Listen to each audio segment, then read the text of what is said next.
Hello, everybody. This is Math 140 Day 3. We have a topic in Module 1 that is identifying rational numbers and irrational numbers. So what are they? The story starts with counting.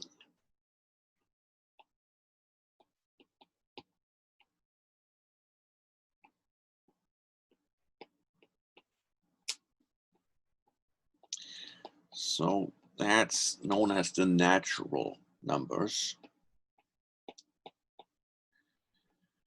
And they are 1, 2, 3, ... They keep going and going. That's how we learn to count. Then comes the zero. People invented the zero. Then come negative numbers. And together with the natural numbers and the zero, they form the integers. So you could write them as 0 plus minus 1 plus minus 2 plus minus 3 and so on and so forth. And that has the obvious nice property that you can always do subtraction, okay? Addition wasn't a problem, but subtraction failed if you just had the natural numbers. You always knew the first one has to be bigger than the second, and now you can do any subtraction. And addition anyway.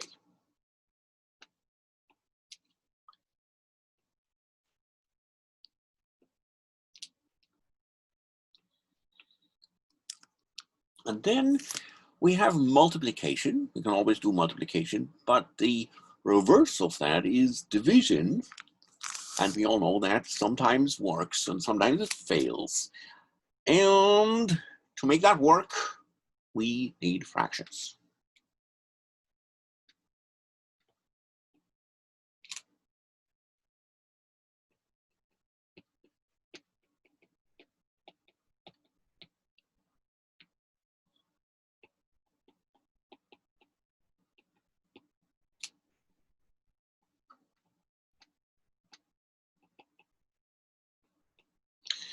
Division, sometimes only. To make that always work, apart from dividing by 0, we need fractions.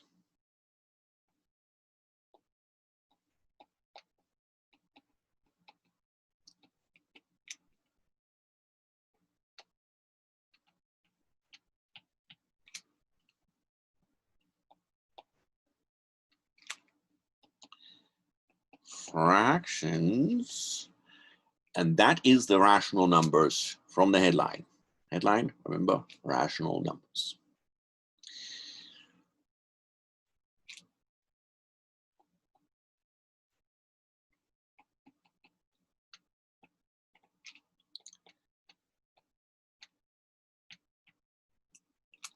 So what they look like, they are fractions a over b. And the a and the b have to be integers.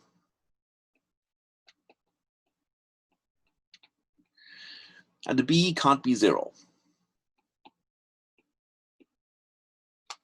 And that is then a set of new numbers which contains the integers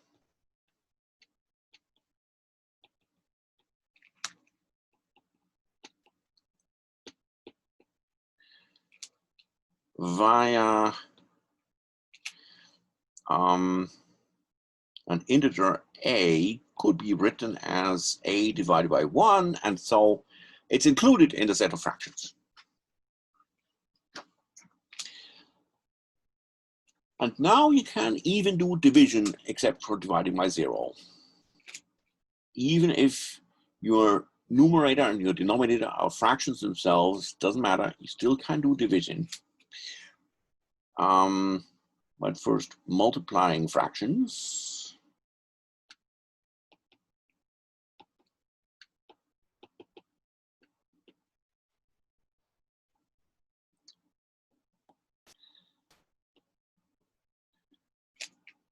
Works like this. Hopefully this is a recap for you.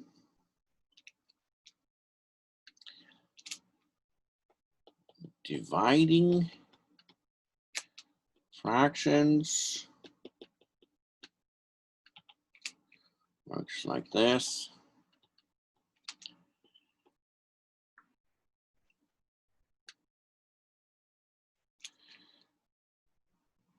You multiply by the reciprocal, so you multiply by d over c instead. So you get a over b times d over c, and then we can look that up. That's AD divided by BC.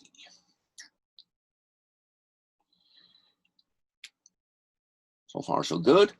I should say something about adding and subtracting fractions.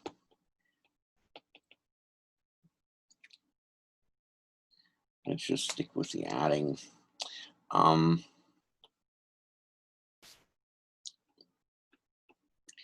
Because that gets people into trouble a lot of the time. We can only add fractions easily if they have the same denominator. And so if they don't, we first have to bring them on a common denominator. And if you don't know anything else, b times d is a good common denominator. So we change the first fraction, make that AD divided by BD, so it's still the same. And the second one, we make that CB divided by BD. See, I've expanded both fractions. And then I can add them. So this is AD plus BC. It's a new fraction. Notice how the denominator is guaranteed to be non-zero if B and D both were non-zero, which they're supposed to be. So we never leave that realm of fractions. Subtracting is similar, but the homework topic is actually identifying rational numbers.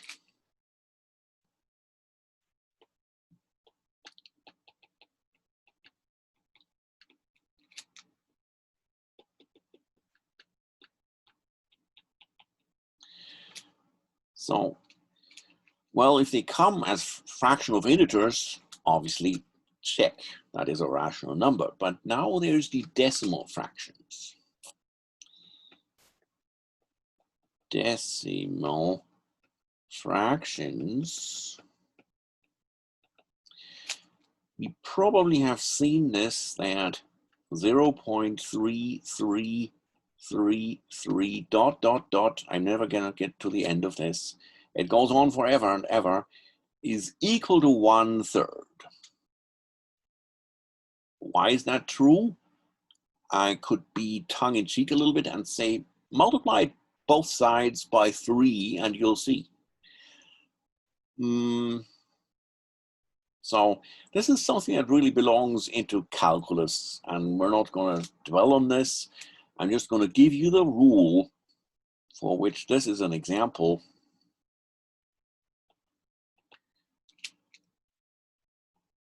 A decimal fraction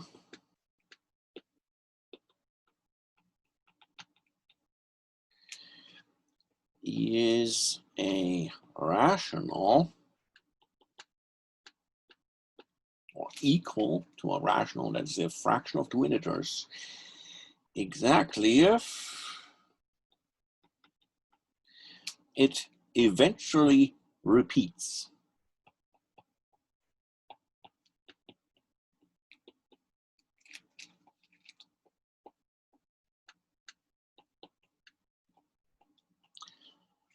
The 3, 3, 3, 3, 3, that repeats, obviously. That's what those dots mean, so that's a rational.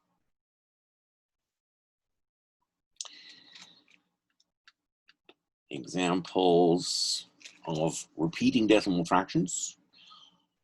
0.2323323 forever and ever. And because that really gets old quick, we write this as 0.23 and just put a line on top of the 2,3, which means that's where it repeats.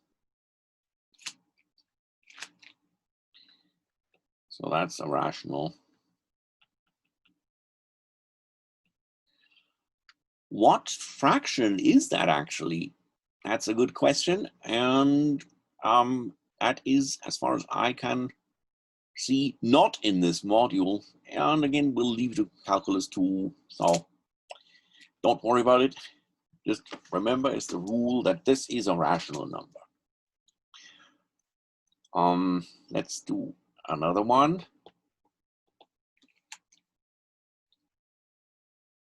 0.4523, and just the 2,3 repeats forever and ever, but the 4,5 obviously does not repeat.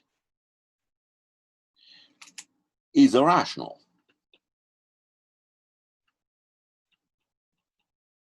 Because the rule said it only has to repeat eventually. First, it may just do something crazy, and then eventually it ends up repeating forever and ever.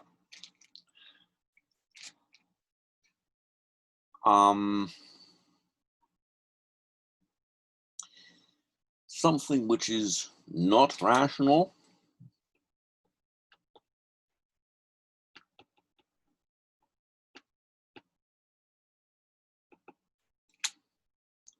That's hard. You try and come up with something that doesn't repeat. How can you write that down even, okay? So there's got to be a pattern to it, but it's a pattern which means that this never repeats. And I've got only one good example.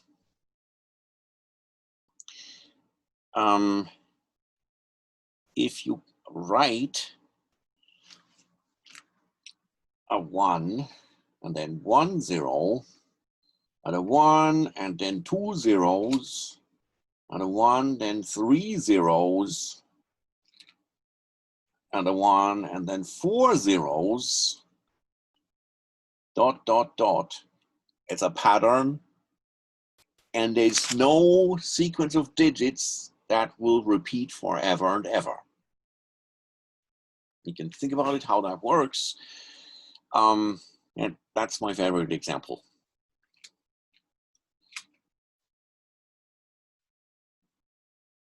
No repeating sequence of digits.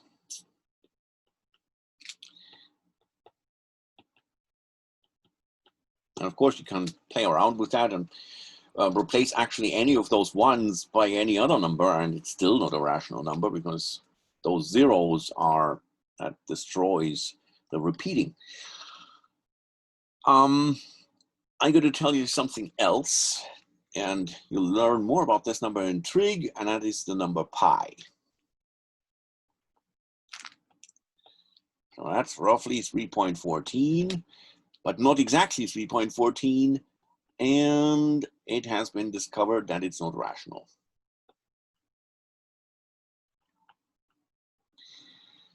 Why? That's hard. We're not going to go there. It is not rational. So no matter how many digits of pi you discover, they don't repeat. You'll also never find the last digit of pi. It's a favorite April Fool's joke from mathematicians that they found the last digit of pi. Not happening. And they don't even repeat in any pattern. It's a different question if they really behave randomly or if they look more eventually like the example that I had here. We can at least take it from me that it's not a rational number. And then what the homework does is play around with that fact. So here's a question. 3 minus pi, rational or not?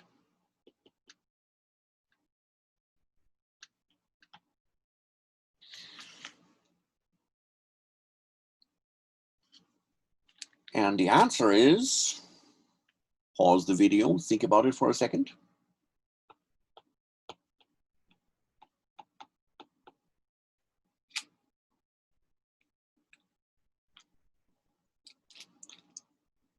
The answer is no.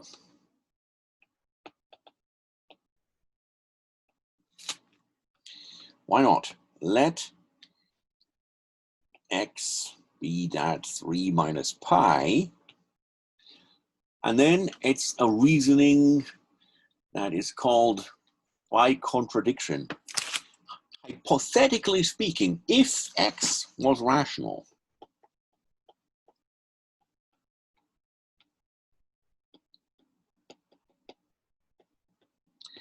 if the answer to my question was yes,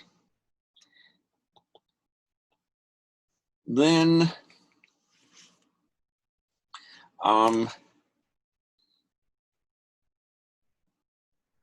3 minus x would also be rational, because it's a difference of two rational numbers, and that's again rational.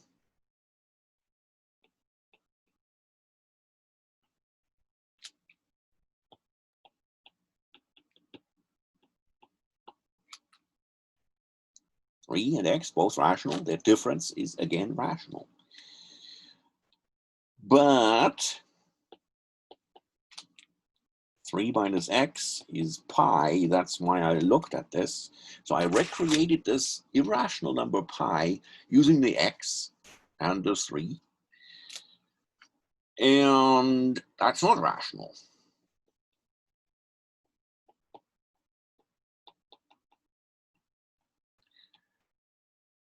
And that shows that this if here was wrong. That this must have been a wrong statement.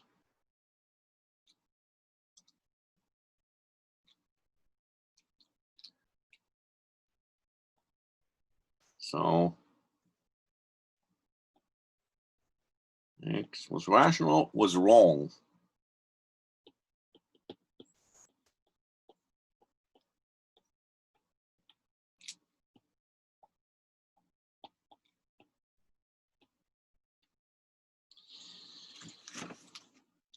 In that way, you can play that game instead of 3 with any other integer or any other rational number.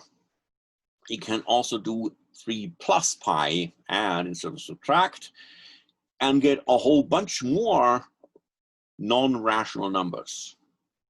So if you think about the number line, there's plenty of those numbers that are not rational, and they're weird. We can't get to the last decimal ever. So why on earth do we come up with these complicated things? It's because they're there. It's not that I invented them. They're there, and we've got to deal with it. Good news is that we can still do algebra with them. When we have a variable x, it can equal 3 minus pi, no problem. And all the laws that we have for addition, subtraction, multiplication, division, exponents, powers, all of those still are true. So that's comforting. You don't need to learn any new rules or laws for those. But you have a whole lot more power in that we don't have any things on the number line, any dots, which are not in our number system. We really have got them all. So that's the story about rational numbers and what comes what's beyond them, called the real numbers. When you complete them and take all of those numbers describing points on the number line. But the homework has just these little problems. Is 3 minus pi a rational number? Yes, no, and you say no. And then it gives you decimal fractions, repeating, yes, no. And if it's repeating, then you say yes. All right, we'll talk more about this tomorrow in class. Bye.